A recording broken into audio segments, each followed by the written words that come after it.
안녕하십니까. 국민대학교 한국역사학과 명예교수 박종기입니다. 조선왕조 건국의 정당성을 부여한 사정계획이라는 이러한 주제를 갖고 여러분들과 생각을 해보겠습니다. 여기 보면 이 고려왕조 약 500년 역사에서 가장 중요한 해가 1388년이라고 합니다. 이 1388년이라고 하는 것은 바로 요동정벌을 하기 위해서 출발했던 고려군사가 고려군사의 사령관이었던 이성계가 다시 위화도에서 회군을 하고 다시 들어와서 개성을 점령하고 우왕을 폐위시키면서부터 소위 사정계획이 이루어지는 이 1388년의 어떤 사건이 내 어떤 발단은 1387년 12월 달에로 해서 시작된다고 얘기할 수 있습니다. 당시에 이 조반이라는 이 사람도 상당히 고위 관료입니다. 그런데 이 사람이 그 여명방이라는 권세가의 노비가 지나치게 주인의 권세를 믿고 불법을 저지르니까 바로 이 조반이라는 사람도 자기도 고위 관료니까 그 이광을 죽이게 됩니다. 이 소식을 들은 여명방은 자기의 노비가 죽었으니까 조반을 바로 구속하지 않고 조반의 어머니와 아내를 잡아서 옥에 가뒀습니다. 그러고 그 다음 달에는 우왕에게 여명방이가 조반이 반란을 일으켰다 이렇게 무고를 합니다. 그래서 결과적으로 조반도 체포가 되어서 신문을 받게 됩니다. 그런데 신문하는 과정에서 이 자세한 내막을 알게 된 것이죠. 그래서 우왕은 바로 이 권세가 있던 여명방은 물론 당시에 권세가 있던 임견미, 독일부 이성님 그리고 또 이인임 등을 체포했고 특히 이 이인임은 경산부, 오늘날 경북 성주야 안치에서 정치활동을 금지시킵니다. 공민왕이 시해되고 나서 재빨리 전국을 수습했고 또 우왕을 다음에 왕위로 내세우고 권력을 장악했던 이인임 일파가 14년 만에 권력의 정상에서 벗어나 버립니다. 당시 이 우왕의 강함한 숙청 조치는 사실은 우왕이 직접 하기보다는 사실은 당시에 실제적으로 민심의 지지를 받고 있던 최영강군 그리고 이성계와 같은 신흥 무장 세력의 동의 속에서 이루어진 것입니다. 그리고 그런 사실이 아는 것은 바로 이 사람 이인임을 처단하고 나서 대한민국 인사에서 최영이 당시에 수상이 됩니다. 그리고 이성계가 제2인자가 되는 것이죠. 이 1388년 1월 이인임과 임견미 여명당이 실각하면서부터 고려왕조는 경제와 정치 두 측면에서 커다란 변화가 나타납니다. 정치적인 측면에서는 이성계와 최영 등 신흥 무장 세력들이 전국을 주도하기 시작합니다. 그리고 경제 측면에서는 토지와 노비를 불법적으로 탈점했던 권세가들의 대토지 현상을 바로잡으려는 토지개혁운동, 전제개혁운동, 사전개혁운동이 본격화되었다는 점이죠. 그뿐만이 아닙니다. 그 다음 달 2월 달에 명나라가 요동에 천령위라고 하는 지방 관청을 둔 거죠. 그리고 이 천령 땅, 이 현재 천령이라고 하는 것은 강원도와 함경도 지역에 있는 땅입니다. 그 천령 이북 지역은 옛날에 원나라 영토이기 때문에 이제 명나라가 들어서서 이 지역을 요동 지역으로 기속한다. 이렇게 고려에 일방적으로 통보합니다. 그래서 고려는 바로 사신을 보내서 부당성을 지적하는 거죠. 이 천령 이북은 원래 고려 영토다. 과거의 여진 정보를 통해서도 한번 우리가 이것을 구성을 쌓았던 곳이다. 그런데도 불행하게도 그곳에 상성총괄부를 설치했다.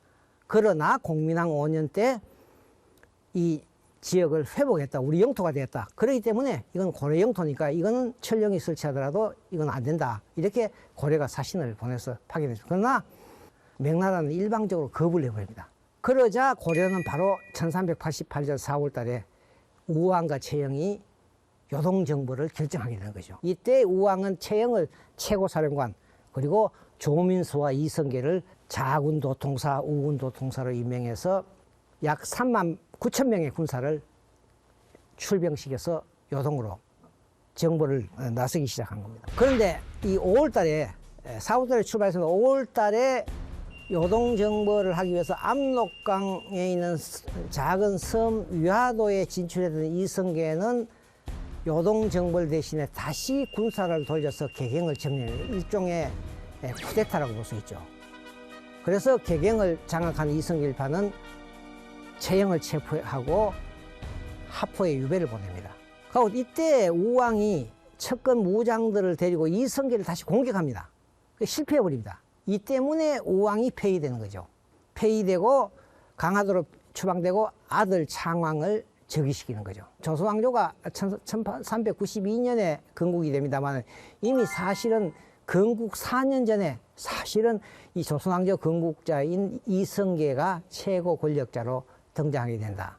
그리고 이성계를 보필했던 조준, 정도전과 같은 개혁파 사대부들이 전국을 주도하게 된 겁니다. 그리고 이것이 사실은 이 이성계나 정도전, 조준 등이 개혁파에게도 큰 정치적인 부담이 되는 것이죠. 왜? 민심이 이걸 허용하지 않겠죠. 그렇기 때문에 이성계 일파들이 바로 이 집권하면서부터 사전개혁위를 내세웁니다. 위화도 해군 그리고 국왕폐위의 어떤 쿠데타 정치적인 부담을 해결할 수 있는 가장 적절한 정책이 바로 이 사전개혁이었다.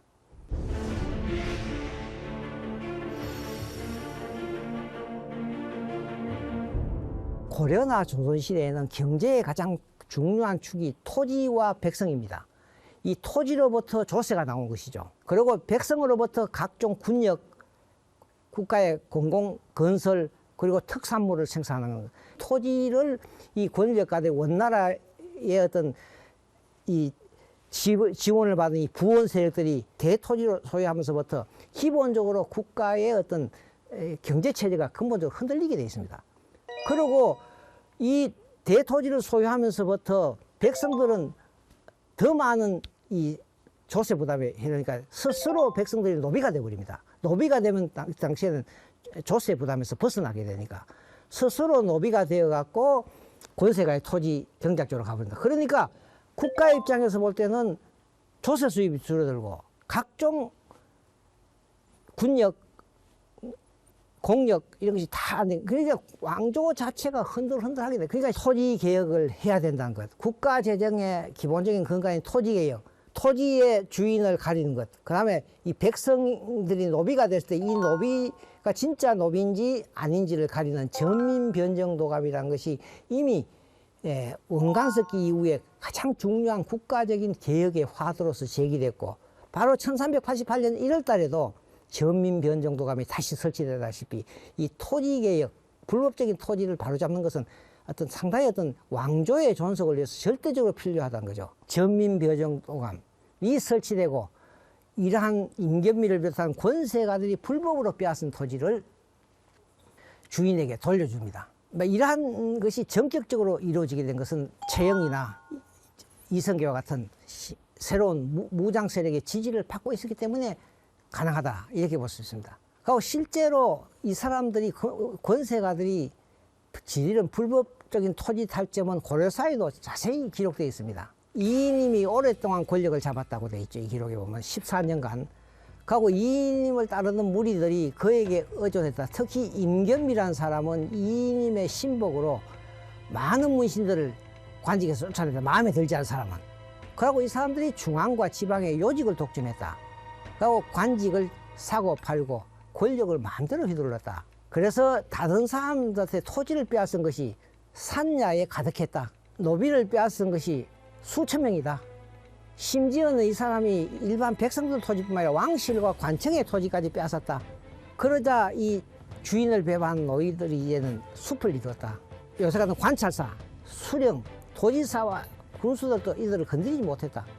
이렇게 해서 백성들은 유랑하고 도적이 활개를 쳤다. 모든 사람이 이러한 당시의 민심의 어떤 불불 끄는 민심, 이 민심을 진압하는데 최영과 이성계가 뒷받침했다. 그래서 백성들은 이 조치를 아주 시원스럽게 생각했다. 이렇게 보는 거죠.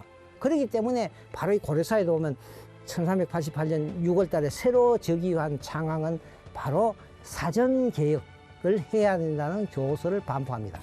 여기 보면 근래에 토지를 겸병한다는 것은 남의 토지를 빼앗아갖고 전부 자기 것으로 만든 거죠. 겸병하는 바람에 토지 제도의 법이 이거는 바로 고려 경제의 근간이 무너졌다는 얘기죠. 이 폐단을 제거할 방법을 언론에서 보고하라.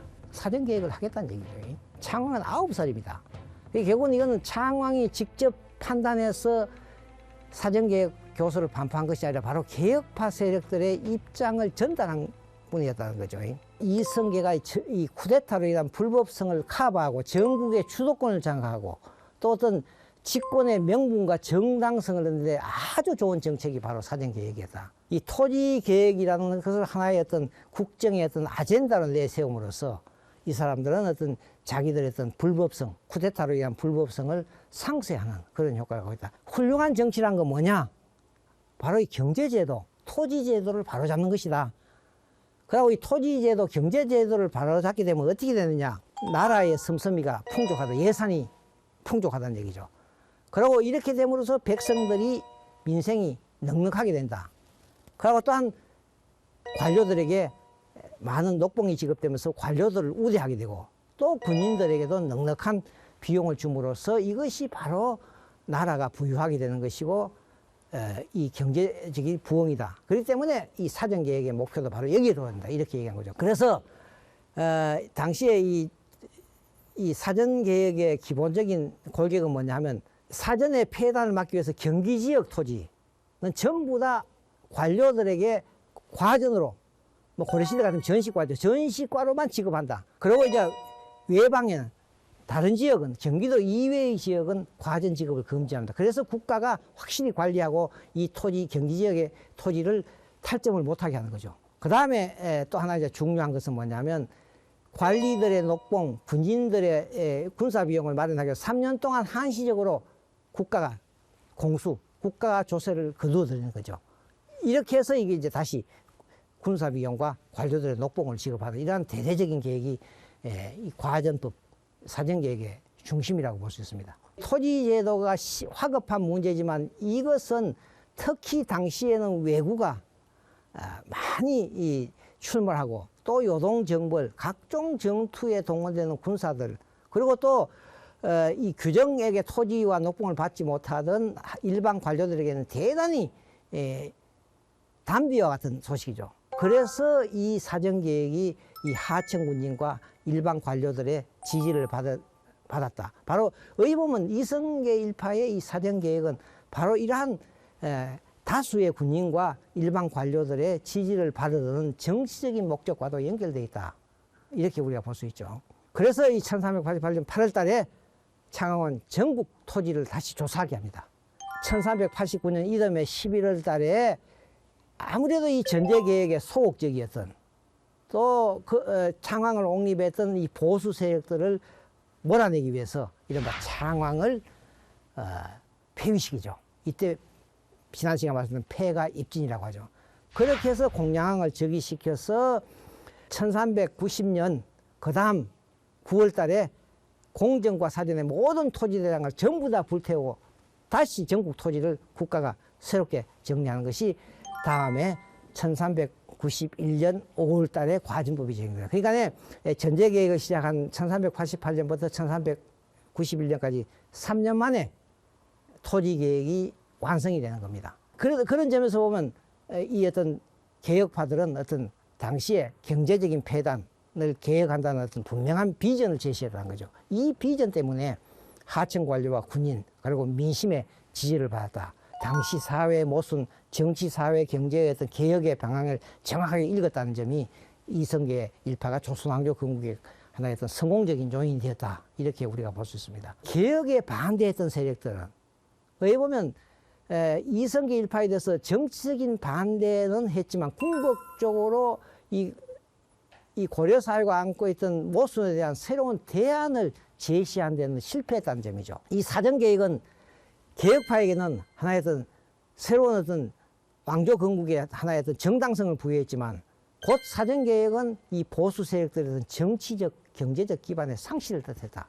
이 보수 세력들은 고려 왕정체제를 고수하려고 했지만은 이러한 어떤 고려 말에 안고 있던 여러 가지 경제적인 모순을 적극적으로 대처하지 못하고 거기에 대한 제안을 제시하지 못함으로써 결국은 전국에서 소외되고 제거됨으로써 조선왕조가 건국됐다. 이런 점에서 우리가 상당히 어떤 역사적인 교훈을 얻게 된다. 아무리 훌륭한 정책이라 하더라도 그 시대의 어떤 과제를 정확하게 인식한다.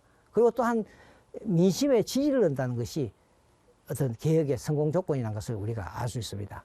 12번의 강의를 통해서 우리가 정말 몰랐던 나라 고려 왕조에 대해서 생각하는 시간을 가졌습니다. 여러분들 이 강의를 통해서 고려 왕조에 대해서 어떤 새로운 역사적인 사실을 여러분들이 느꼈는지 모르겠습니다. 소위 다원성과 통합성, 개방성과 역동성이라는 이러한 고려 왕조의 어떤 이 다원사회의 역사적인 경험이 21세기 대한민국의 어떤 사회의 어떤 DNA를 제공했다. 오늘날 대한민국의 어떤 역사를 되돌아보는데 대단히 중요한 교과서가 될 수 있다. 이런 점에서 저는 이 강의가 여러분들에게 오늘의 대한민국을 그리고 또 오늘 대한민국의 미래를 생각하는 데 있어서 단순한 과거가 아니라 바로 이것이 살아있는 역사라는 것을 여러분들이 깨달아 주셨으면 좋겠습니다. 장시간 동안 여러분들 제 강의를 들어주셔서 대단히 감사합니다. 이상으로 제 강의를 모두 마치겠습니다. 감사합니다.